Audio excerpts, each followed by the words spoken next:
Well, welcome back, everybody, to the episode 5 of the BrixCast. I'm joined by the other host, David. How's it going, man? Hey, man. I'm doing well. How about you? I'm doing great. I'm sitting here excited to get back on the podcast, actually. It's our first episode after, I think, everything going correctly and like launching on all platforms. So up to this point, we've done pretty well so far. I'm pretty happy with the feedback we've received on the podcast.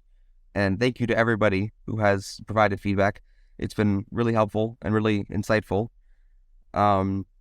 We like the response so far, and we hope to continue doing this for at least a few more episodes. I don't see us stopping anytime soon, do you?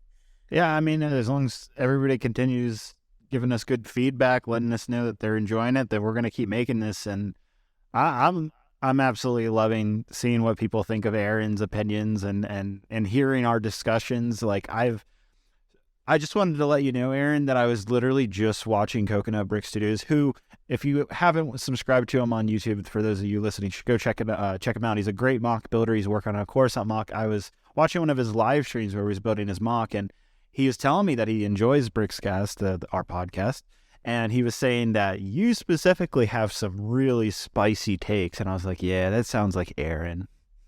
You know, I've heard that a lot, actually. It's about how opinionated I am. And I think that, obviously, for some people, that could be a real turnoff. And I think that there was some commenters who expressed that. And to those people, if they're listening, I am sorry. But No, you're not. I mean, I'm not, but I can say I can pretend I'm sorry. And, you know, it's just the way I am at this point. And, you know, I have plenty of friends who think it's great. I think it's an interesting dynamic. Because if this podcast is just two people who are, like, praising Lego, you know, then what's the point of the podcast, right? Because then you get that from anything else. You know, you can just watch a Lego news video where it's some guy being like, oh my gosh, there's a new Lego Star Wars X-Wing. We'll get to that later. And you could hear all the praises that they would sing for it. But I think that I'm really happy with it. And I think that I'm really coming into I'm saying this as I'm saying and stuttering over it, but I'm really coming to appreciate and start to learn more of how to talk to a microphone as opposed to like in a conversational sense. So it's been really fun. I'm really excited to see where this goes. And I hope this episode does well, and I hope you guys enjoy what we've planned for today. So if you have nothing else to say, David, I think we should get started with our first thing, which we'll quickly talk about. What happened yesterday at the time of recording was Star Wars Celebration, or the last few days. Well, actually, today as well, there's news that came out this morning. So yeah, I'll just kind of read through all the main topics. I got it pulled up right now. So Star Wars Celebration is happening as we're recording this. Some major news coming out. We got a huge drop of a brand new trailer of the Ahsoka series, a new live action show that's going to be on Disney Plus.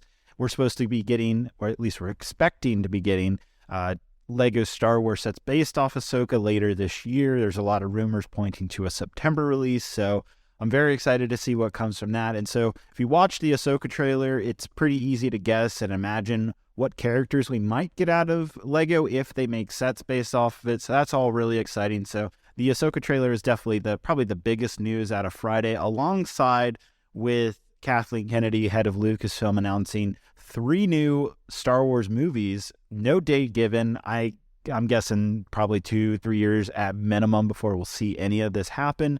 But of the movies, Dave Filoni's going to be making basically like an Avengers-esque like tie-in movie of all the Disney Plus shows. So that's like the Mando verse. So the Mandalorian, Book of Boba Fett, Ahsoka. What else do we have? Those are the I could think of off the top of my head, but all of these shows kind of building a bigger story, I imagine, around Thrawn and Ezra and what events will take place with that. And he's going to be making a movie. They didn't say whether the movie would be released on Disney Plus or in theaters. A lot of people I've been seeing are guessing in theaters, but I think it's going to be the first like Star Wars movie to be released on Disney Plus, because that wouldn't really make sense in my eyes. Why would you release a movie in the theaters for those like connecting events that can only be seen within a TV show on Disney Plus? Like, you know, doesn't that make more sense if they just release it on Disney Plus? You're probably right. I know that the Disney's probably interested in making their platform stronger and stronger. And to put like this aside real quickly, I mean, no matter my opinion on the shows, Disney has built an incredibly well-liked and well-stocked streaming service, which you can't say about some of the competitors it has. So I think that it's definitely a possibility. I don't know about all the movies they announced being on streaming only, but I feel like the garbage one, I'm sorry, the Filoni one will be on streaming services. Oh my God. I actually like Dave Filoni, Aaron, believe it or not. Trust me. I love Dave Filoni's work. He made my childhood, okay? I grew love up his on work Clone Wars. Until 2019. Then I hate his work. Yeah. Okay. So we can agree there. But yeah, go ahead. Some of the other movies announced was quote-unquote Dawn of the Jedi. That's not the official name, but basically it's 25,000 years prior to the events of Phantom Menace. Basically, it's the origin of the Jedi. So, that'll be an interesting movie. I would have preferred an Old Republic. This is taking place before even the Old Republic. Maybe it'll show the formation of the Old Republic, which could be like a really cool, epic. I just want wars, man. It's Star Wars. I want another like big war. I want like a Clone Wars or a Imperial versus Rebel, like galactic scale battle. I don't feel like they did it justice with the sequels, with the First Order versus the Resistance. That didn't have that like grandiose scale that I want to see in a Star Wars movie. So I hope they do that with this Dawn of the Jedi movie. And then lastly, we have honestly a huge shock. They are, it's like a Jedi Academy-esque movie. It's a sequel to the sequels. So it's going to have Daisy Ridley in it, which is cool, I guess, if you like Rey. I liked Rey in Last Jedi and Force Awakens, but Rise of Skywalker, no, I'm sorry. We don't talk about that movie. Yeah, we don't talk about that movie. So Daisy Ridley is coming back. It's supposed to take place 15 years after Rise of Skywalker. So I don't know, man. Like that's probably the movie I'm most skeptical about.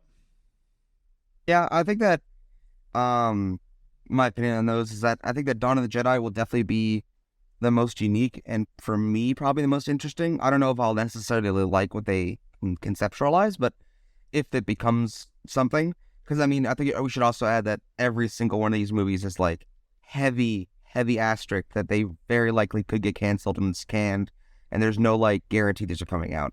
So yeah, and this just confirmed also like they totally canceled the what was the X-Wing movies, Squadrons or something. Rogue Squadron, yeah, Rogue Squadron. Was that what it's called? Okay, yeah. They canceled that, it looks like, because they didn't mention that at all and said, these are the only, it sounded like at least, these are the only Star Wars movies we're going to make. And they also canceled whatever Taika Waititi was working on. That had no mention. They didn't bring him out, so I assume that's canceled now. That's crazy, man. There was a lot of like promised movies by like Bob Iger and Kathleen Kennedy in the last couple of years, and they've all gotten canceled. And it is strange to see Kathleen Kennedy come out again and announce more movies that, her track record nothing the last couple of years isn't great. Of like, can we really expect these movies to actually happen? I'd say it's a for sure bet that Dave Filoni's going to get his movie. That's going to absolutely happen. Unfortunately, that is a for sure thing. As for the other two movies, especially the one with Daisy Ridley, I'm still very skeptical about. Dawn of the Jedi could get nixed, but it does have a lot of potential because it's like completely new era. We don't know anything about it. I know there's some Legends content about it, but there's nothing canon about that era of Star Wars. So that sounds like a nice fresh breath air that we could use, not just within Star Wars, but of course in Lego Star Wars. Maybe we'll finally get some really new and innovative Lego Star Wars sets. I'd love that. I think that Dawn of the Jedi is probably the most exciting of them. And I think that the least exciting is clearly the Filoni one. I can't stand all of that crap. And it's just gonna... He should not have this. I'm sorry. He should not have this movie. I disagree. I'm going to just to go out on an assumption here and assume it's a big Thrawn movie and that's going to be the baddie. And so you're going to have all the Ahsoka, Mandalorian, Boba Fett, all these characters we've been introduced to on Disney Plus. We're just going to have a big, giant battle against Thrawn, which, I don't think Avengers works with Star Wars. Like, I don't see that working. I'm sorry. Like, it's just not... They ruined Book of Boba Fett Avengerizing it because half the show was about freaking Mando. I just, like, I don't want to see this crappy interconnectedness. It's so irritating.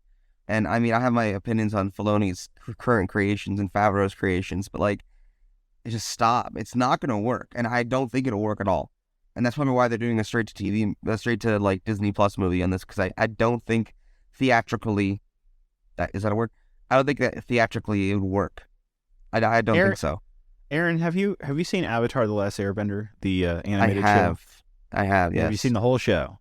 I have, yes. Well, you know, Dave Filoni created and worked on a lot of that. I don't season. dislike Dave Filoni. I don't know what you think. I love Dave Filoni's work up until 2019. Immediately following 2019, I despise his work. Everything before, I'm a huge fan of. All of his animated stuff, of season basically. 7. You just don't like the live action stuff he's made. I love Clone Wars. I really like Rebels. I love Avatar: The Last Airbender. I watched it as a kid. Not a huge fan, but it's a good enough show. I love Clone Wars. What about Tales of the Jedi? That's something new. Okay. So the Count Dooku stuff was cool. Okay. The Ahsoka stuff was the single worst pieces of Star Wars content we've received in the last 2 years. And I know that's a bold statement for me, considering my opinion on Star Wars content in the last 2 years. The Ahsoka episodes were so unbelievably unnecessary. I just don't understand why they were created. The first episode, boring. I fell asleep. It was like 15 minutes, I was gone. The second episode, which was like the Jedi, like, it's just so unnecessary. And I understand it was like an anthology movie, but still, like, it just so bad. The Qui-Gon stuff was cool, but no, the Ahsoka stuff was a complete waste. And I disagree. Yeah. I'm sorry. I really enjoyed it, and actually, my girlfriend was watching it with me too, and she thought Tales of the Jedi was awesome, and I was like, "Oh, really?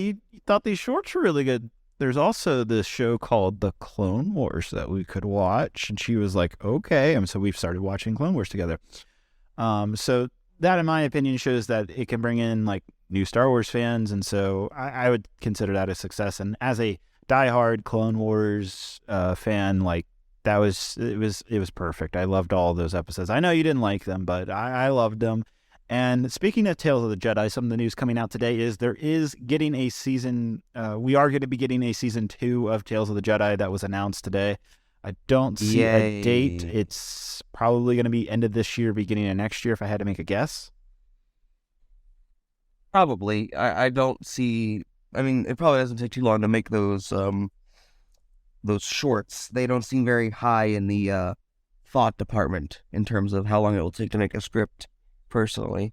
But yeah, I don't know. It's not my thing. I think that all the shows right now are bad. But also, I just want to add, David. I watched I'm caught up on Mando, and I watched Bad Batch. I'm proud of you. So I can formulate a more informed, hateful opinion. And that more informed, hateful opinion is as follows. Mando is a garbage TV show now that has absolutely no plot and no overarching plot. I don't comprehend the garbage that is that show, okay? The newest episode, I can't. Okay, bro, it's just bad. We got live action B1 battle droids. Oh, wow. I can go watch The Phantom Menace. but they don't have Matthew Wood's voice, the funny Clone Wars voice.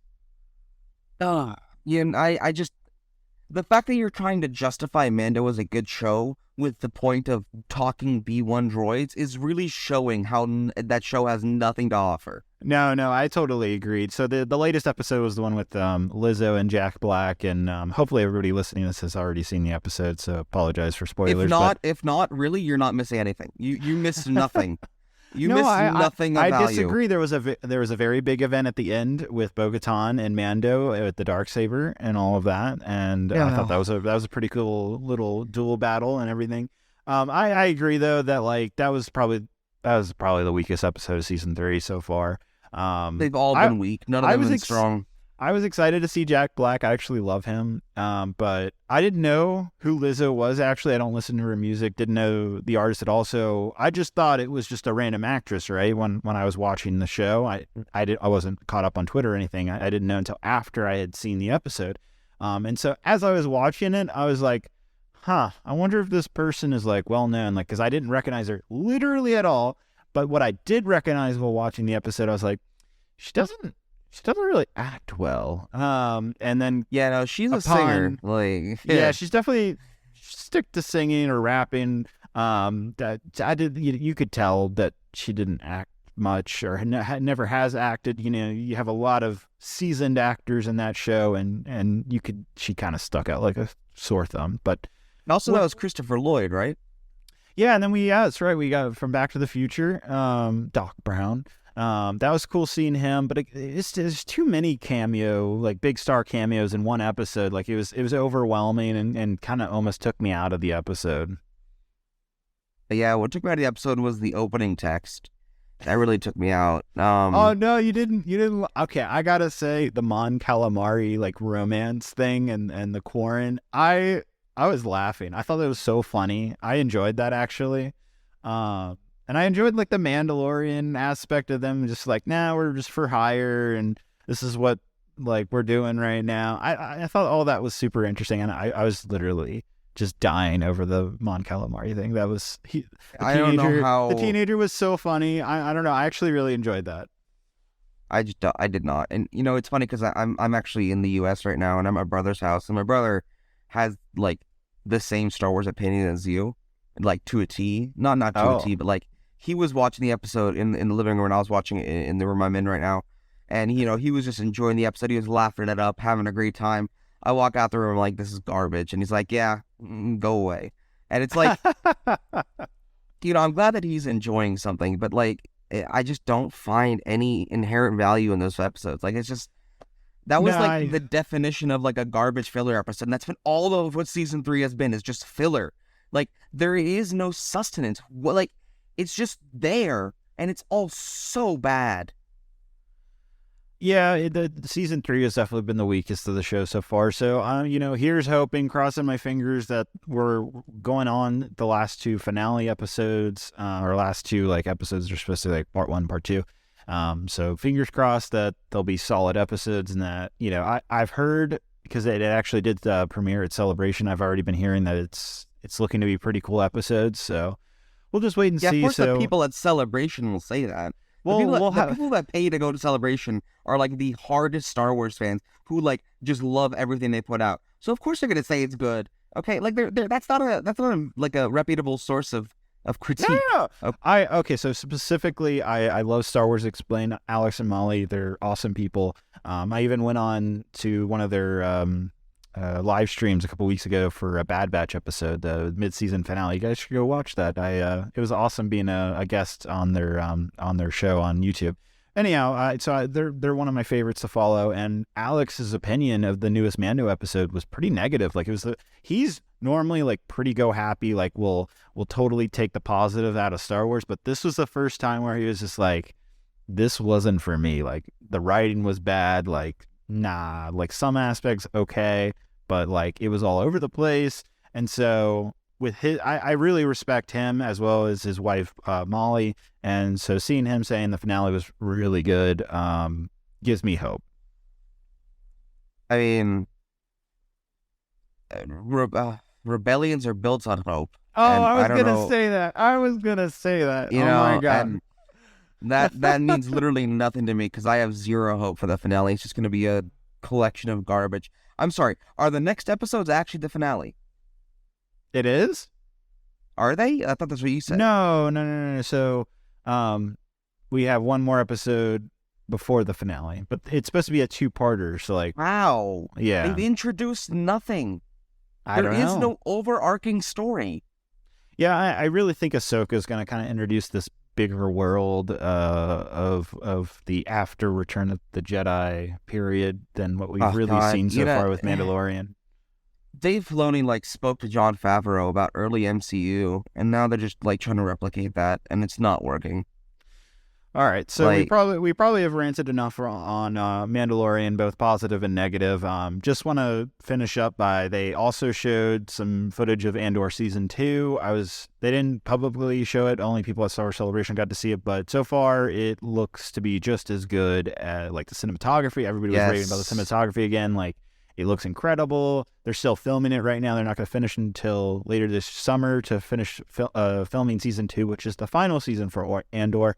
And Tony Gilroy also announced, I think yesterday, that season 2 is expected to be released August of 2024. So we're 16 months away from that, which is so far, but I will totally wait. I will be very patient and wait for that and be so excited for Andor to return. Andor is so good. I cannot wait. It's so good. Yeah, so that's really exciting. And then they also talked about the Acolyte. We're supposed to get that next year in 2024. I don't know when Skeleton Crew is supposed to release, but that's supposed to be coming soon as well.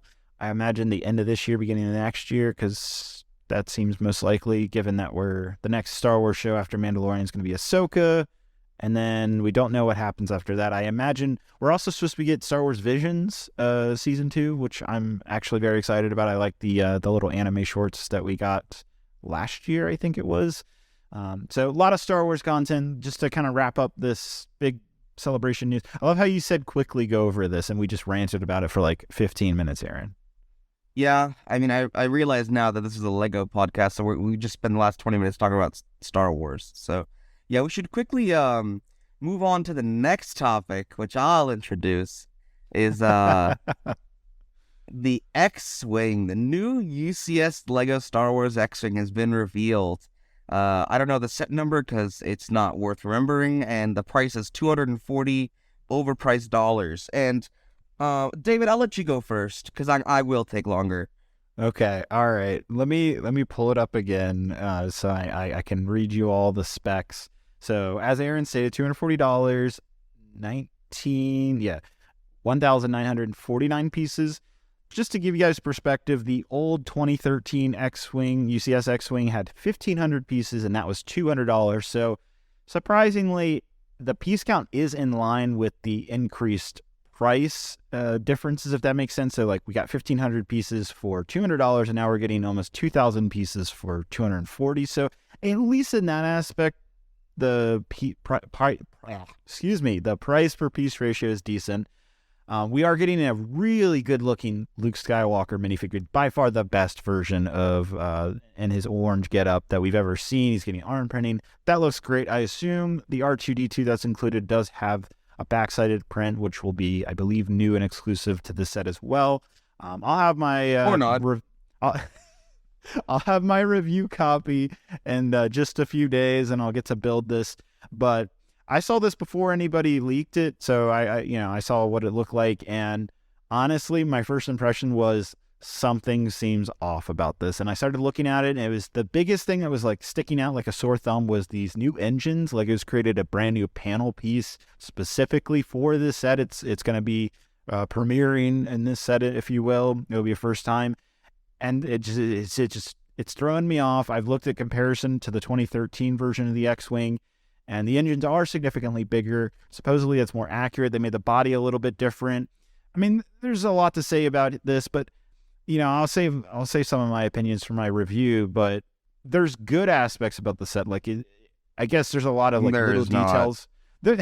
There's little like details, like the X of the X-Wing gets like they expand bigger, and there's better part usage. Like, I like how they're using the little flippers on the blaster area, and there's printed plaque now in a UCS set, so that's nice. And there's a printed windshield. I have to say, the printed windshield is actually, like, I'm happy about that, because if you guys didn't know, the 2013 version of the X-Wing, the UCS X-Wing, had a sticker for the windshield, and it was the worst sticker ever made by Lego, ever. It was the most complicated sticker you will ever put on a windshield on any piece of Lego, and I can't believe anybody thought it was a good idea. So I'm happy to see it's a print now. That seems to me there is no stickers in this set, so that's the good side. But I'd say overall, the design just throws me off. I want to build it in person and fully like examine it and compare it. I have the 2013 version. I don't have the original 1999 or 2000 version, but I will be comparing it to the 2013 version. But I've seen a lot of people very mixed, mostly negative about this set. A lot of people saying they're going to pass on that. So on that note, Aaron, take it away. You just said the worst sticker Lego's ever designed, and I think that I'm gonna take that phrase and I'm gonna replace sticker with UCS set and just drop that bad boy in there. This is by long and by far the single worst Lego Star Wars UCS set we've ever gotten, and I'm saying that keeping in mind the early 2000s UCS sets that were like fragile garbage. And not garbage, but like you pick it up and fall apart type sets. And I'm even counting the first UCS X-Wing. Some people might not know. Before 2013, there was the 2001 UCS X-Wing, which is it's older, but it still looks, even with the pieces that are 22 years old, it still looks like 1,000 times better than whatever this horrendous pile of garbage is. This set has so many flaws, and the only redeeming qualities are the new pieces. Okay, that is it. The figure, cool. That's not the build. Yes, the figure is cool. Objectively good figure. Okay, cool. Printed panel or printed tile? Yeah, it's great. They said they'd do that at the Razor Crest, and they didn't do it for the UCS set that came out between the Razor Crest and this one, which was there has been no UCS between the Razor Crest and this one. Okay, they didn't do it for the Razor Crest, even though they announced it with the where. That's a minuscule complaint. That's not my point lies. The whole set. Why is the nose so thick? Okay, like it has more pieces than the 2013 one, and they put the pieces in the nose for some inexplicable reason. The 2013 one looks so much better. The X-Wing is a streamlined, triangular, rounded, I don't know how to describe that shape. It slants and it goes towards the center point. And the UCS X-Wing looks so horrendous. The transition from tile to slope is downright disgusting. They did a horrible job. I'm sorry. They did a god-awful job. And now oh man, the wings, the S-foils, holy crap. I have a conspiracy theory. Those flippers they use on the cannons, I'm pretty certain that caused the ginormous gap in the wings. Because there's so much promotional material that focuses on the flippers, oh wow, we got the cool gun guards. I'm 90% certain that those stupid flippers made the wings look so big. The X-Wing, when not deployed at X-foil position, should look like a streamlined single wing. David, please tell me, with all honesty, when the S-foils are closed in that set, does it look streamlined? I'm looking at it right now with the wings closed, and there is a big gap. Oh, a big gap? No, there's a minifigure size gap, okay? That gap is that gap should have been the first thing they got out of that set in the design phase. That should not have gone to production with a gap that ginormous. That is just downright disgusting. And that's probably why I call it the worst Lego UCS set we've gotten. I mean, ever, like I said. It's $240, which is just too much money, and the figure's cool enough, but I'll just buy it on Bricklink. It's gonna get. I'm at the point with Lego Star Wars where I'm just it's downhill, and I cannot find I can find a redeeming quality here and there. The curved panel piece on the engine, that's a great piece. I'll give them that, but that piece ruins the engine as well. The engine is just too massive. The X-Wing engines aren't small, but the chunkiness of those engines is just ridiculous, man. Who? So I take back what I said. There is some stickers in this set. I'm looking inside the cockpit. There's some the control panels. It looks like there's stickers for that, unfortunately. So not everything is printed. The windshield and the plaque are at least printed, which is good. It's good. That is better than what we've gotten in the previous version. However, Stop making excuses. It's not better. They could easily print it. I'm ready to rant about Lego for a quick second. All right. Oh, please be my guest. I'm okay. So we as part of the Lego Ambassador Network, we get something called BrixCast that has all of these lifestyle images, all the box art, a description about the set, how much it's going to cost, yada yada yada. And in that press kit, and I believe it was released online, is a variety of lifestyle images, one of which does have this new printed plaque, where the middle of the plaque, on a 8x16 tile piece, you can clearly see the quote-unquote sprue mark. That is where the injection of the plastic happens, and a lot of Lego fans over the years have always complained about sprue marks on a variety of Lego pieces, but it's definitely noticeable on an 8x16 tile, but it is what it is. It kind of just makes it look more like Lego, I guess. So it never really bothered me. I don't really care that much about it. Some fans go crazy about it. I'm not one of those. But one of the images in the lifestyle images did have the sprue mark photoshopped out, because you can compare the different images. There's an image of the X-Wing kind of far away, and you can see the same plaque and you can see the sprue mark on it. And on a closer up image of the plaque, they photoshopped that sprue mark out, that is unbelievable. I can't believe marketing said that was okay. That's not okay. You're kind of lying to your consumers. That's I know. That's just that's a straight up lie. Yeah, it is. And I complained about this. I told people on the Ambassador Network about this, and it was rightfully called out by other Lego Star Wars fans, and I could not believe they did that. Like, just leave it in. Like, okay, yeah, it's ugly, but if it's that ugly that you need to Photoshop it out, then that says something that maybe you should change the mold. No, that'd be too much positive change at Lego, and they're a big fan of negative change. They like keeping us annoyed, and I don't get the set. I mean, yeah, they could have done so good. Like, the possibility at this price piece with current pieces, you could build so many great things. I'm not saying I can, okay, but you definitely could as a designer, especially if you're allowed to create new pieces like this panel. Or, like, there's so many better ways they could have made this set, and they just did not. And, like, I just can't unsee this stupid gap. The gap is so, and the front nose, it's just disgusting. All of it combined, it's just so bad. So bad. And honestly, I'm just going to do a quick plug here for my friend Inthert. If you want a Lego X-Wing, save half the money. Go to his Instagram, Inthert's Lego, I think it is. He has in his bio, he has like free instructions and a parts list for his brand new X-Wing mock. It is one of the greatest looking Lego models I've ever seen. It has a stand, it has accurate angles, it has accurate wing closing gaps, accurate cannons, everything. And it's so good, and it costs like half the money. And if you want an X-Wing display piece, that is absolutely what you should do. And you should not buy this monstrosity of a Lego set. This disappointment and just garbage. I'm sorry. Yeah.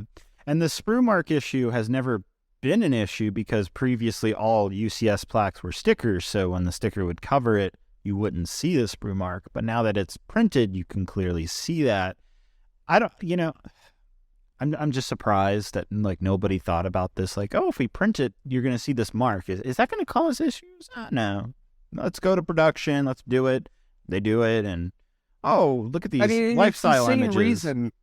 It's the same reason like these canceled sets happen. There's no communication. They're not talking. Like, clearly that's the disconnect. Mm-hmm. There's obviously somebody in marketing or in the Photoshop team, wherever the heck, who are like deciding, oh, this looks horrible. Let's probably just like the test model. Let's remove the sprue hole. And then, where design is like, no, that's how it's supposed to be. Like, why? How are these decisions happening? Like, how does a multi-billion-dollar corporation, the biggest company in the country of Denmark, have such horrific communication issues to this point where they're canceling sets at a breakneck speed? They're, doing these like horribly false advertising images, and also just like the disconnect in general. I just don't get it. I don't understand it. I completely agree. And guys, I just want to make it very clear. I don't care that the sprue mark is there on a printed plaque. Like, that doesn't bother me. It's very much just the fact that they photoshopped it out of a marketing image. Like, that is not okay. That is just, in my opinion, that's not okay. You are lying to your fan base, and that just makes me really sad. It's disappointing, and it makes me sad, and I really hope that they learn from this. Yeah, I mean, I don't think they will, unfortunately. And I know that I'm super pessimistic. I don't want to sound like that type of person, but like, when it comes out that not when it comes out, but like when eventually most Lego fans start understanding and seeing it the way I am, it'll become understandable. And, I used to not be this way. Like, half a year ago, I never had these type of opinions. It's just that like after continual frustration and stupidity, you just get to this point where like, what is going on? Like, I don't want to hate this product. I have a freaking podcast about this product. I buy thousands of dollars of this product, but the company just seemingly is like, going a completely opposite direction to everything that it should be doing. And yeah, I know it's my opinion, but I genuinely don't think it's like a only my opinion type thing.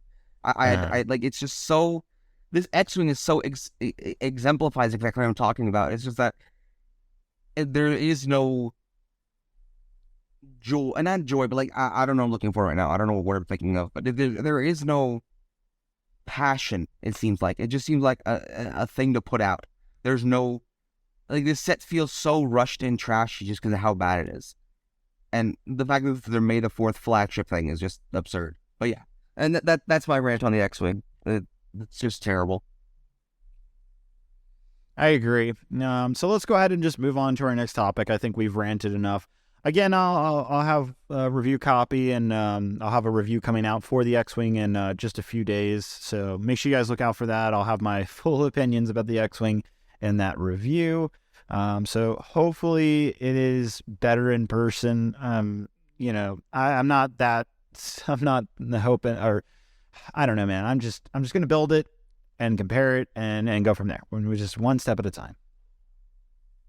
Yeah. I mean, if I just had to say one more thing negative, and I'm sorry, why is the R2 so small?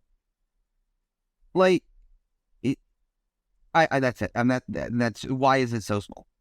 Why is the R2 so tiny? It should clearly be the 4x4 dome piece R2 instead of the figure R2, because it is like, look at an X-Wing. That is not what R2 looks like. But yeah, let's go ahead and move on. What's our next topic? Yeah, so I want to quickly talk about, there has been a lot of talk on the town about LEGO Star Wars rumors. I can't go too crazy into this. I don't know anything other than what's already been released. I genuinely don't know what's coming later this year right now.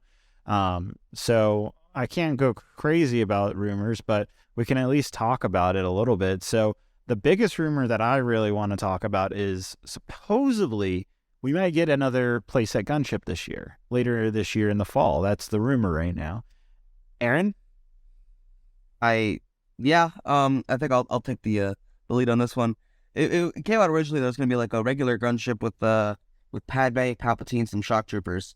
And I think a day later the rumor changed to like it's going to be a Coruscant gunship, which I think is quite funny because it's going to, instead of being like the white gunship people could army build with, it's going to be like this super niche, dark red painted gunship that really cannot be army built that successfully or that like practically.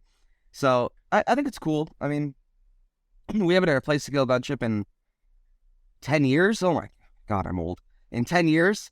So I think that it's definitely due for an update. Would I appreciate a white gunship more? Probably, yeah. But frankly, at this point, I'm ready to be disappointed, which sucks to have that opinion. But, you know, I hope the figures are good. And that's my hope on that point. If it comes out, if this set is real.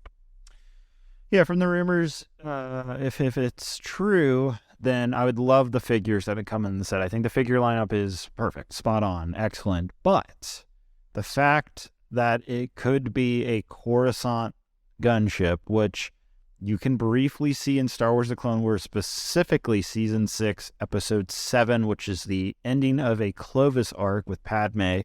I don't remember what planet it is. It's basically, if you guys remember, it's Scipio. Okay. It's the planet where Commander Thorn, we see him, it's where he dies. Like when he flies on these red Coruscant gunships, and it's the only time we see him. It's only within 10 minutes of one Clone Wars episode, and supposedly the rumor is that we'll get a Lego set of that. And I really hope that's not true, man. I really hope that's not true. It wouldn't be the first time. Like, there is other Lego sets that exist only from less than 10 minutes. I mean, if you think about it, the Hyena Droid Bomber set, that is in the show for less than 10 minutes. The Pirate Tank set, that's in the show for less than 10 minutes. You know, it's not unfound to have a, like, small thing made into a set. The V-19 Torrent is not in the show that much, really, like, honestly speaking. So it wouldn't be out of the realm of possibility. And like I said, I think it'll be a cool set either way, but I think that the community will be a lot more angry if it's not just a white and dark red gunship. Yeah, I'm in the camp of I want a regular gunship. I'm for custom gunships. So like the Monolith 10 gunship from the OG Clone Wars show with the ARC Troopers, that was a very cool version. There's the like 501st version with the lights and the like blue markings that we see on the Umbara arc. There's the Plo Koon version. There's the Imperial version that we see in the Bad Batch that's grayed out with the white. And so there's multiple versions of the gunship. That is very clear throughout the Clone Wars as well as through Bad Batch. But man, this is just the worst custom version to choose, in my opinion, if this is true. Like, I don't know. I'm just going to be super disappointed if this is the case. I think that really just helps reinforce what I was saying with the X-Wing. Like, there's such a disconnect. No Star Wars fan, like, genuinely speaking, wants this set. Plenty will be okay with it, but I don't think anyone's, like, craving it, right? Like, who wants this, man? Like, if it is the Coruscant one, that's just, like, horrible decision-making from LEGO again. It's like it's a trend at this point. You can pattern recognize, and it's just, I hate to keep sounding like a broken record. It is. It's just a pattern, and it's repeating and it's continuing. But yeah, I don't really know what the other rumors are. I think that there's Ahsoka's, like some Ahsoka set got rumored, and then like I think a Ghost. They're gonna remake the Lego Ghost, which I think is an overdue and welcomed Lego set. That's for sure.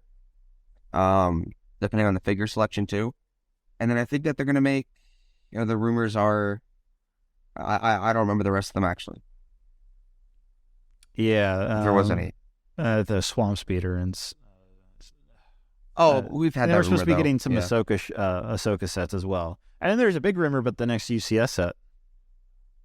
Yeah, the rumor of the UCS set is it's a Venator, which I think would be great. I think if they get the same guy to make that, they made the Star Destroyer from 2019, that's bound to be a good set.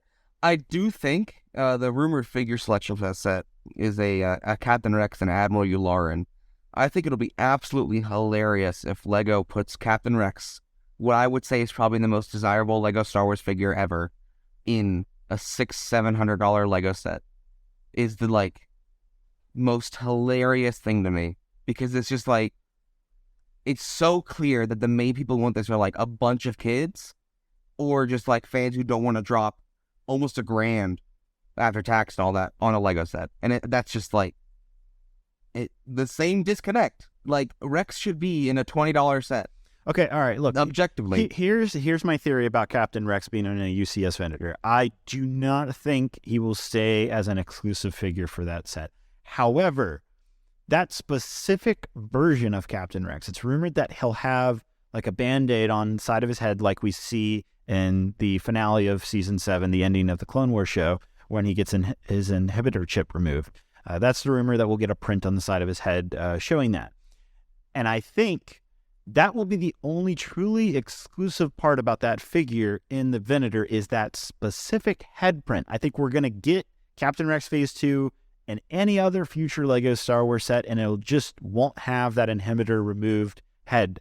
That will be the only exclusive print. That is my guess. I don't know anything about this set, but if I had to guess, because otherwise it wouldn't make any sense at all for LEGO to make, put that barrier of a $650 price tag in front of, a child who just wants a Captain Rex minifigure. I think that's exactly what LEGO would do. I mean, that is, I would not put that beyond them. I'm sorry, I just wouldn't. Cody is not nearly as expensive, but to a kid, I mean, at that point, a kid who's making allowance or whatever, what's the difference between $140 and $100 and $600 at that point? It's a stupid barrier. And why is Cody not in like a $20 set? Why are they making the figure more valuable? I don't know. They don't care. LEGO, it cost them 2 cents to make. LEGO knows how much fans want a Captain Rex minifigure. I remember talking to the graphic designer on the LEGO Star Wars team about this, and he very clearly had known the demand for the figure. So they're very aware of how big LEGO demand is.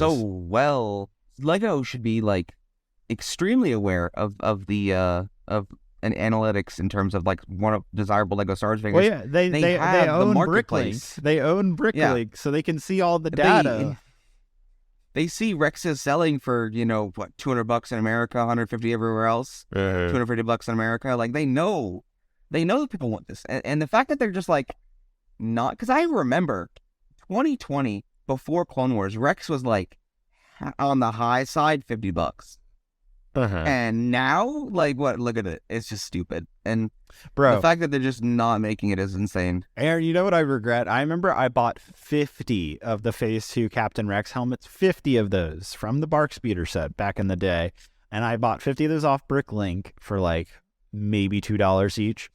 And I bought them because I was making an old man Captain Rex Rebels, a custom version. And I was selling that through Minifix for You. And I wanted to include a Captain Rex helmet, so I bought the official Lego version, included that with that figure. And, oh man, like the value of that helmet alone is probably like $50.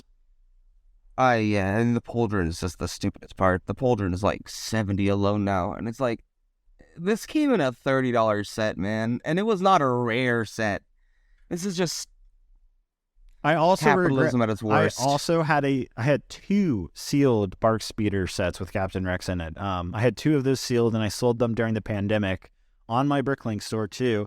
I thought I was selling them for like a really high price. I think I ended up selling the set for $270 sealed, which was high in my eyes because it was a $30 set, right?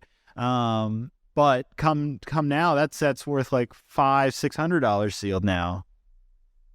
God, and Rex is just it. And Wolf is the same way. Like, Wolf is to a lesser, but like Lego knows these figures are worth so much, and you know they're getting 3%. Why do they care? Every time it sells on BrixLink, they get 3% back. That's a good point. You know, if they're selling a Cloud City Boba Fett selling for $1,500, that's weird, 1.5K. But Lego's taking their 3%. They're not going to be angry about that. They're going to be like, oh heck yeah, man. Why would I ever not want this money? I was listening to Tiago has a YouTube channel called Tiago Talks, and he just kind of answers, questions. It's a common thing for Lego YouTubers to do, is make videos about answering fan questions. And I was listening to one of his videos the other day, and he was talking about his experience as a Lego designer. And one of the things he brought up was, I think a question from a fan was, did Lego ever tell you the sales numbers of Lego sets? Like, did they ever get really analytical with their designers?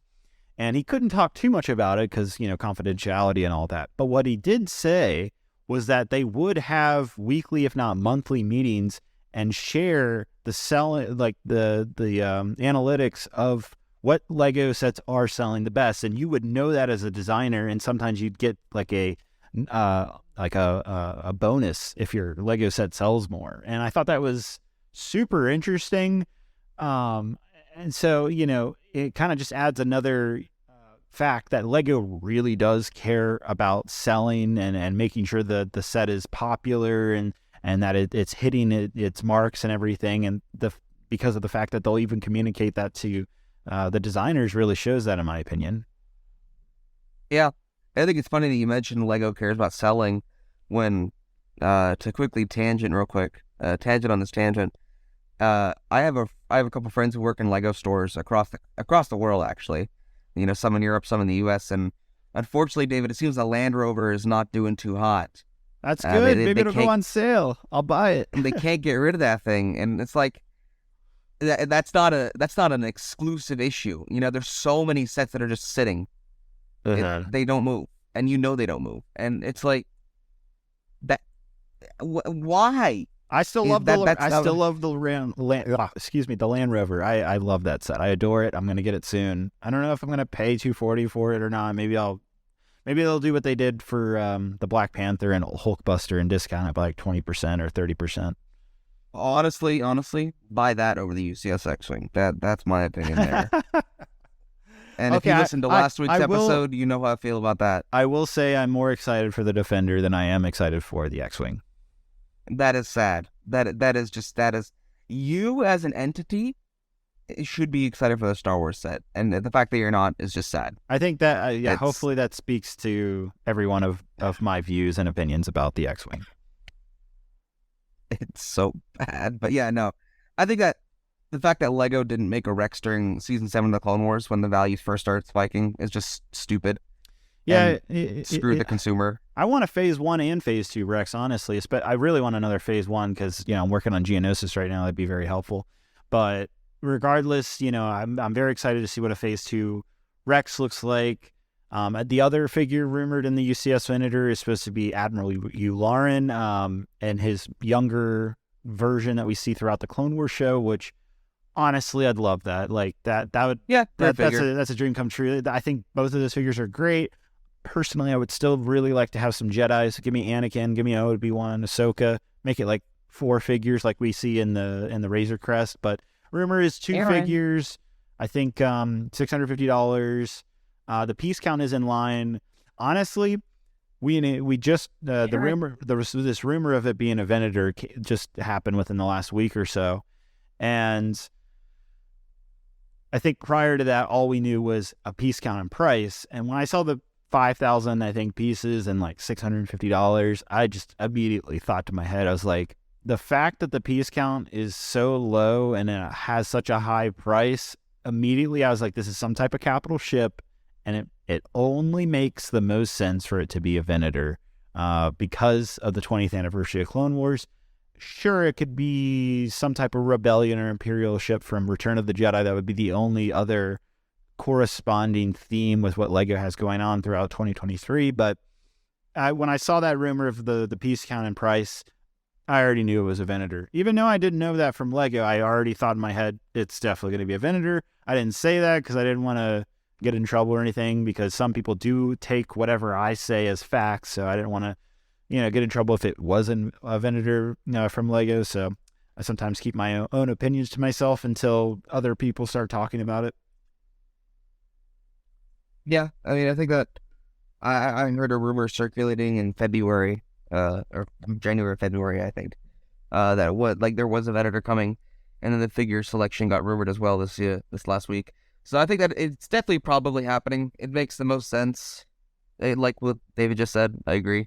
So it'll be interesting. I think that if Rex is price locked, that's just disgusting. Yeah, I really think the only thing exclusive will be that head print. I think they're going to bring that figure into other sets. It'll just be a specific version of Rex exclusive to the Venator. I think the normal Rex figure should come out in another set. Like, if not, that's going to be a big issue. But if I had to make a guess, I think that's most likely. So that's my little speculation. I also want to say that if the Venator, this whole thing's true about we're getting a UCS Venator later this year, I'm going to be unbelievably excited. This is just like with the UCS gunship, I'm going to go out and buy multiples of this set. So, sure, I'll get a review copy, but I'm absolutely going to go buy and spend my own money and spend like $1,200 on 2 of them. I would not want to build 2 of these. Like, that sounds horrible. That does not sound fun at all. I will, unfortunately, if it comes out, I think the rumor is October 1st or September 1st. If it's October 1st, I'm going to be with you, Aaron. I'm going to be with you in Germany. So I'm not going to be able to That'd be funny. I mean, we can go to the LEGO store. Me and you can go together and stand in line. But I couldn't buy one because I couldn't bring it back with me on the plane. Yeah, that'd be kind of, that'd really, that'd be painful for you. That would be really, that would be, I mean, most likely I'll have it obviously before I'll be in Germany for a review, but the fact that I can't even buy it day one because I'll be in another country does make me really sad. That's such a first world problem. Funny. That's such a first world problem. Oh, beyond first world though. That's way beyond first world. Oh no, I can't buy a $650 LEGO set. No. Oh no, my trip to a foreign country, because my job allows me to do that, was not able to be interrupted by me purchasing a $600 LEGO set to add to my collection worth thousands of dollars. Oh no. Like that, just beyond first world. What? Like, yeah, I agree. I mean, this hobby though, this hobby is a first world problem. Everything I've spoken about this last hour is a complete first world problem. Yeah. We're all just in our little niche hobby, just complaining about very minor issues in the grand scheme of life. But anywho, moving on Moving on to our next topic. I want to talk about the Diorama sets because I can fully talk about them. The embargo's been released, all that stuff. I actually finished building them today. So we have the Death Star throne room, and then we also have the Andor speeder chase. So Andor speeder chase is $80. The throne room is $100. Personally, just right off the bat, now that I've built the sets and everything, I love the throne room. It is really well designed, like way better than I was expecting. It literally, I've built custom mocks from, friends, like ships and dioramas and stuff like that in the past. It feels like that. Like the techniques they're utilizing, it literally just feels like I'm building some type of really specific, well-designed mock. And that's high praise to LEGO. They knocked it out of the park with that set. Unfortunately, I still think it's probably too pricey at $100. It should probably. Oh, it is. I think 90 would have been probably the right price, but 100 is stretching it. But and I'm going to talk about this in a future YouTube video. But if you're going on May 4th and you want to buy a set to get whatever the promo is, it's rumored to be a Death Star. And get whatever exclusives, or you just want to celebrate Star Wars and you're a big LEGO fan. I think choosing the throne room is a good idea, in my opinion. If out of all the sets that we know of, I mean that's probably one of the best well-designed sets of 2023 so far.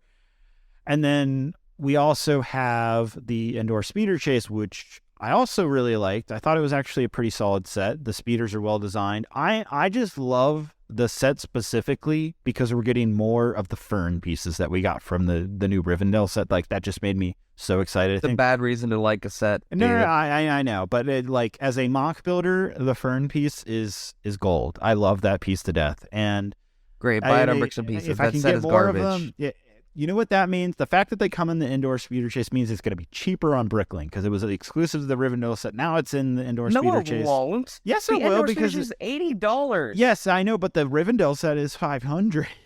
Like, that's a big decrease. Okay, it'll be like a 5-cent difference. Okay, like let's calm down. The Andor set is marginally better than the UCS X-Wing, and I'll say that for sure. The throne room looks pretty good. The Andor set is an egregious price gouge of $80. I cannot believe LEGO has the audacity to charge $80 for that trash, which is essentially an upgraded battle pack, and not even include ponchos for the 2 figures. That is just like, I cannot process. Like, that is just stupid. Beyond stupid. That set is so emblematic of LEGO currently. The figures are really bad in comparison to what they could be. And the price is really bad in what comparison would be. And those trees are just, why are they square? A tree is a circle, man. It's not that hard. Like, they're not it. That's my bad. I'm sorry. That's all right. So I don't see them as good. I can speak very clearly about tree building. I've built quite a few in my days, especially if you've seen my Dara mock. You'll know I've built a lot of LEGO trees. Especially, I was thinking about Kashyyyk. Oh, well, that too. I've built giant trees. I built a lot of trees. Yeah. Okay. And I literally just finished building the set. I actually like the tree design. I think it. Okay. Tree design. God. Yeah, David. Dave. Hear me out. Okay. First off, sure. I wish they were taller. I wish they weren't cut off like the way they were. But I like what they did because, first off, the tree designs I've always used, they're very fragile. Like, yes, they stay together very well. But the second you try to play with them and put them together and stuff, you got to be really careful and gentle. So getting a well put together tree design where it won't break while you're putting it and placing it, it is tricky in itself. And so LEGO obviously has to adhere to those rules because this is a product for their consumers, for their customers. And so, they obviously have to have a good building experience. They can't make stuff that's super fragile. And so I think they played the balance of stability and detail perfectly with the tree design. It actually has a lot of possibility to build them much bigger. Like, you could easily build, 3 of these trees on top of each other. You could get 3 of these sets and build those trees and 3 times bigger than they are, and it would work. And so that's what I really like about the tree design is its expandability is extremely it's very possible. And I like that. Unfortunately, obviously it's not that big. What I will say about the Indoor Speeder Chase is it's totally overpriced. It should be $60. I mean, I barely. It's just, I don't know what they're doing charging $80 for that garbage. It is just not worth it. And like I said, the figures should absolutely have ponchos. The fact that LEGO's stopping cloth pieces is just so stupid to me. I agree. This is just, yeah. It is disappointing to see that they didn't put a poncho on it. So, I don't know, man. Andor Speeder Chase, personally, I think it's a good set. It's just completely overpriced. If you can get it for 60 and under, I think it's worth a pickup. I really do. I think it's a LEGO Store exclusive, right? I don't know if it's an exclusive to anywhere. But the throne room, that's almost worth the retail price, just because it looks good. The build experience is especially highlighting to me because it hasn't felt like any other diorama set so far. We've gotten 5 now. It was completely different than the other 4 in terms of the build experience. So if you've built and bought any of the other LEGO Star Wars dioramas and you were disappointed with maybe the final product or the build process, the throne room will probably change your mind. You'll be like, wow, okay, the throne room really makes the diorama series shine. It shows, okay, we've now reached a level where this now, in my eyes, makes a lot of sense. Like it's now hitting a good peak where the rest of the diorama sets that I assume will follow in the next year, maybe we'll get another one this year because we only got 2 so far.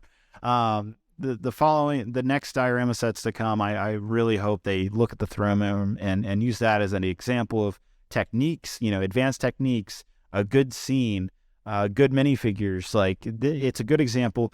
Of course, I still think it's overpriced. Like I said, I think it should be 90, but because of the well thought outness of, if that's a phrase, because of how well thought the build process and the overall design of it's well done, and I'm very impressed for a LEGO Star Wars set. It's again, like I said, it's one of the best built sets of 2023 so far. Yeah, I can see that, and it's probably one of my top sets of 2023, which is not really a hard list to climb, if we're going to be honest. But yeah, I think that's fine. But yeah, the Andor chase is just disappointing and overpriced. And yeah, the throne looks nice, and I like the Luke hair piece is nice, and the Palpatine eyes look nice too. I agree. I agree. And then good sets. What's that? No, just saying, yeah, good set. That's all I really got to say about it. I haven't really looked at them too extensively, I guess. Yeah. So our next topic is, I quickly just want to talk about this, but we're finally, supposedly this year, I hope, we're going to be moving away from PAB cups to PAB boxes. And if you don't know what PAB is, that just stands for Pick-a-Brick. I'm specifically talking about the LEGO Pick-a-Brick wall that you can only find in LEGO brand retail stores. I've been using the Pick-a-Brick wall for quite literally over a decade now as a resource for my own mocks. And so it has always been a controversy of, why does LEGO use a round cup given that most of their products are square? And so that is finally changing. Well, I just want to quickly side tangent before we give the information. I was in Singapore in 2019. Do you want to know what a large PAB cup costs there? I don't know, $20 equivalent? $34. $34. Wow, that is expensive. And like they had nothing. It was hilarious. And it's just funny how like it can range region to region. So imagine the PAB cup dimensions, but you get like way more scammed because of how expensive it is. Oh my god. But yeah, it's hilarious. But also Singapore. If you can live in Singapore, you can afford it. So I don't really feel that bad. But no. So the PAB cup is changing to a box. They were recently seen in the Berlin Capital flagship store. Have you been there? In Germany, obviously. I have, yes. It's a 3-floor store. It's insane. It's really cool. 3 floors. Wow, and, that is cool. Yeah, well, one's a half floor, but still, I mean, there's like 2 staircases. So, but yeah, it's a very cool change. I think that it's definitely better for the environment. I've always liked PAB cups and having them like to sort, and PAB cups are great for like buying 1x1 studs. Okay, all right, I gotta interrupt you. I hate to be rude, but I completely disagree. PAB cups are the worst, man. I hate those. They just sit in a pile. I never use them.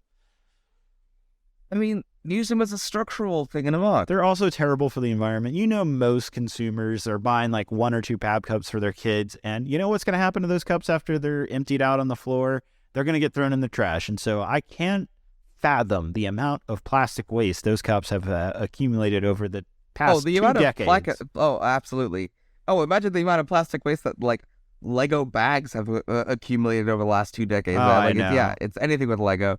But no, I'm surprised you didn't comment on me saying use PAB cups as a structural part of a mock. But Yeah.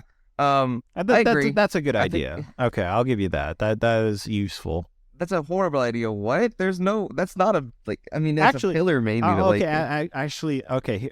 No, I mean, if you do it right, you could make it work. But Okay.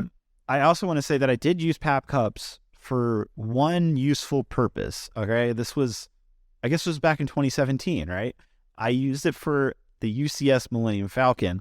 I needed to prop up the Falcon with something so that I could remove the landing gear and install a custom Lego built stand, because the Falcon doesn't come with a sideways stand. And so to do that, I propped it up on like 5 PAB cups, and I was able to like literally perfectly fit the stand under the Falcon, snap it in, remove all the landing gear. It was perfect. Yeah, I guess, you know what, you just proved yourself wrong. So I guess you're gonna miss these PAB cups. But no, I think that it's fine. It's a good change, and boxes are cooler in my opinion, and definitely easier to like bring home in the luggage. I know I've had experiences with friends like over the winter. We had a Lego convention here. I had some friends fly in from Norway and England, and they bought some PAB cups when we went to the Lego store because their PAB is horrible and it's great in Germany, and they just had to like leave the cups with me because it's really hard to fit that shape in a suitcase, especially if it's like a full suitcase. So I think the boxes are definitely a positive change, and obviously the environmental. I wouldn't say the environmental because I'm pretty sure the boxes are like coated into plastic, so they're probably equally as bad for the environment as the cups are. I don't think so. Also, I think they're pretty recyclable from what I can understand. I mean, you know that the Lego paper bags are completely unrecyclable, right? I saw what they told me when I went to Denmark. Yeah, I know, but you know what? They're covered in a film, so they are entirely unrecyclable. They are just as bad as plastic. I mean, they probably production-wise, they produce less pollution, but and trashing, it's the same. And also, given the fact that most consumers won't discard it properly, it'll be even worse. It's like how recycling is just ineffective in Western countries or in any country. So, but yeah, that's a side ecological rant. But no, I think that's fine. It's cool. Less shipping money on cups. Yeah, less space on cups. The thing I'm most excited about going to boxes, obviously, for me, it's the fact that you constantly will see big like 8x8 or 12x12 plates on the PAB wall, and you're like, oh yeah, that would be very useful for a mock. And then you try to start fitting them in the PAB cup, and you could get maybe like 15 at max in the cup before, you know, you're wasting so much valuable space for other smaller pieces. And so it just never made sense to get large pieces off the PAB wall. Whenever I'd see them, I just like, gotta pass, can't fit them in the cup. But now we have boxes, you can actually get tons of plates, and it'll be so much cheaper than buying off BricLink on the Pick-a-Brick online. This is just such a big change that will make mock builders so happy, in my opinion. So this is a dream come true for me, right? Like you said, it's only exclusive to a German Lego store. I'm hoping this rollout happens throughout this year. It's not going to be something that, you know, it's just a test trial. It's Lego. So I'm crossing my fingers by, you know, maybe Brick Fair, Virginia will finally see the first couple Lego stores in the U.S. have boxes. And we'll see. I mean, it's exciting, but yeah, really nothing negative there. But the next thing I want to talk about is I just want to do a little self-promotion. You guys should go check out Geonosis. I finally, after 2 months, finally released a new Geonosis episode. I'm very... You did? I did. Did you not watch it today? I'm sorry. I'm not subscribed. I mean, I am, but I'm not like oh, wow. Week 5. Only like 6 weeks after the last one. Ouch. Man, that. Yeah, I'm sorry, David. Come on, you just update it to like building Geonosis and Lego update 5, because like week is just such a pejorative. Okay, all right. Look, I want to say something, because I see a lot of people talking about that. If you've been a long-term fan of me on Solid Brick City, you've been watching since the Lego Boy days, you'll know that when I first started Kashyyyk, especially in the latter half, like Kashyyyk went on, I think there was 56 weeks of episodes, which is crazy to think about. But the latter half, like after week 30, it was never weekly. Especially like between weeks 40 to 50, I remember there would be literally like 1, 2, 3, 4 months gap, because I was in like senior year of high school at the time. And Like, people would just think I died or something, but no, I was just busy with school. But no, you're back with Heather. Oh my God. No, I'm sorry.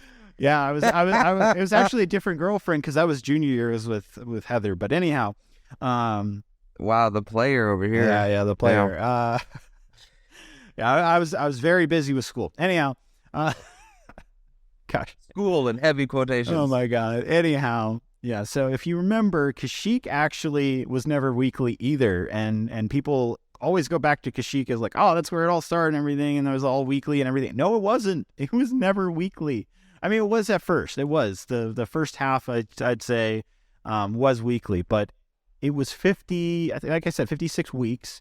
But if you look at the dates, I started working on Kashyyyk in December 2013, and the finale came out, I think, in November 2015.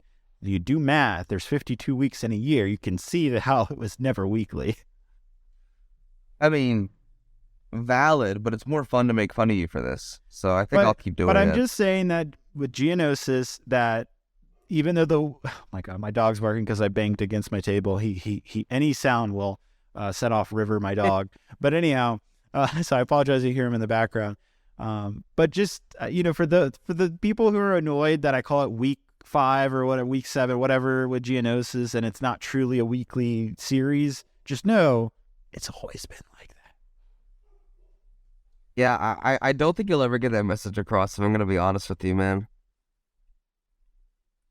So, yeah. Well, next week, week 6, right? But I feel like it's associated with my, okay, I'm going to do a little marketing here, but I feel like it's associated with my brand image, okay? I like the weekly segments, the weekly series of Building a Mock. Like, I feel like my fan base knows that with me, Solibur Studios. So I feel like it's really important to keep the weekly thing. I know people say, why don't you call it part 1, part 2, or episode 1 or 2, or just anything but week. Or I saw somebody joke that you're like, David, at this point, just call it month 1, month 2, because it's basically every month, which I think that's fair. But like I said, I associate week with my series, and I've been doing this for, well, like I said, I started Kashyyyk in 2013 at the end of 2013, so going on a decade of mock building for my channel. So yeah, rant over. I mean, Solid Studios vlogs had some fire weekly updates to his Naboo mock. That was like 2011. Oh my God. Yeah, no, that was probably like 2010, I think. I love your mock where it's just green plates that slowly slope upwards with a bunch of MTTs on it. I was so proud of that. I thought it was very cool at the time. Mm-hmm. Yeah, it was. It was pretty clones and Gunkins working together. Oh, we hadn't even seen that in Clone Wars yet. Oh yeah, no, never did. Wait, didn't they kind of? Yeah, I mean, we saw the bomb squad troopers on Naboo, and that whole arc with the blue shadow virus, I think was the only major. I mean, sorry, you said that, David. You said that wrong. It's the blue shadow virus, okay? And then we also had the pretty awesome ending to, I think it was the Obi-Wan undercover arc. It ended on Naboo, and there was that scene with Palpatine and the shield that was all in Naboo, and you saw Cad Bane. There was Senate Commandos, and I think there's Clone Troopers, Anakin versus Count Dooku. That was an awesome episode of the Clone Wars. Actually, I'm really thinking about that. It was good. That was Massacre. That whole arc was really cool. The box arc and all that. I enjoyed that. Yeah, it was really good. Yeah, Clone Wars was great. Anyhow, so kind of closing things out with a few more things. I quickly want to talk about one of the sets that was revealed like a week ago, the 4+ Young Jedi Adventures set. A lot of people are joking. Yeah. A lot of people are joking. Oh, it's a Jedi temple. I know a little bit about Jedi temples. It's not quite that, in my opinion. No, I think it's honestly better than your and Lee's mock. Absolutely. I think Lego saw our mock and was like, we can do better, and they made this. And they did.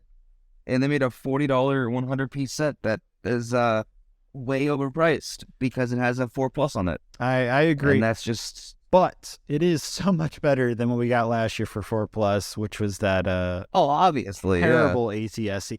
Lego knew, they didn't even send anybody a review copy of that set because they knew it was not a good set. They knew nobody would care for it, and yeah. The figures are cool, but like Yeah, for the not $40 for the Young Jedi Adventures. I'm not gonna probably watch the show. Maybe I'll watch one episode so I understand the set a little bit better. You'll definitely watch it. You're a nice little Filoni fanboy. This is not Filoni based, but anyhow, I have to say I saw the art poster for the Disney Plus show, and the figures look very accurate. I actually really just want to get this so I can take those figures, and so now I have Padawan younglings for my Jedi Temple because I still have the mock built, and I still need figures for it. So this what mock do you not have built? This to me is perfect. I'm very excited. I'm going to use these figures and put them in my Jedi Temple. That's what I'm really excited about. That's good, yeah. So I'll take it. I'll take it. It's good to me. Yeah, it's a cool set. It's definitely not $40 cool, but it's cool. No. But when it goes on sale. But yeah, and I think that that wraps up our topics. Unless you have a special thing you want to talk about still. Yeah. So stick around or not stick around, but make sure you're subscribed on YouTube or you're following the podcast on Apple Podcasts, Spotify. We're on all the platforms, guys. So hit us up there and follow us so you make sure you're getting all the new episodes. But next podcast, I'll have a big thing to talk about. It's about Lego. There's a big thing happening next week for me. I'm really excited about it, and I can't say any more than that. Yeah. And I also think that next week will be our first guest on the podcast. Yeah, hopefully. Yeah, exactly. Yeah. So we're excited to have our first guest, and hopefully next week will hopefully be a change of format. Might even do no promises on this at all, and I don't know how David feels about it, but maybe we'll do face cams as well with our guest because it makes it more entertaining, I guess, but we'll see. We'll see. Like I said, nothing's set in stone. We're just excited going forward. Make sure if you have any comments or critiques, leave them down below. I've already gotten my fair share about how annoying I am, so keep them up. I love reading them. It's really self-reflecting. I can't wait to see what people think of your rants about the X-Wing and your hate for Dave Filoni. I can't wait to see that as well. I don't hate Dave Filoni. I dislike his current work, okay? All right. Let's be fair. Let's be fair. Well, on that note, guys, thank you all so much for watching this episode of the BrixCast. Make sure you follow us and subscribe on our YouTube channel, all that. Let us know. What do you guys think of the podcast? Leave us a comment. Thanks, everybody. Yeah, have a great day. Bye. Bye.